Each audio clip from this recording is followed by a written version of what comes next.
Собственно говоря, вот такой вот объект. Печь-камин. Печь-камин. Что мы видим здесь? Мы видим разрушение топки.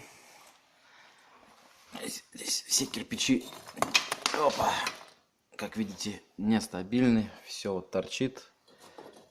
Все сломано. Здесь выдавило стену с этой стороны.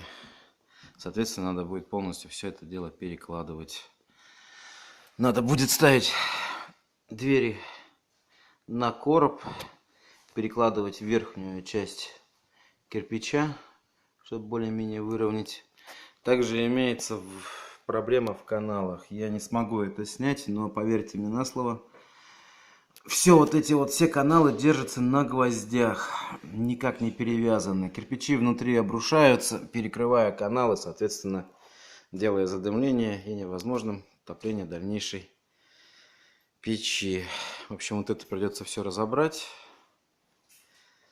Здесь тоже частично разобрать, поставить двери по-человечески.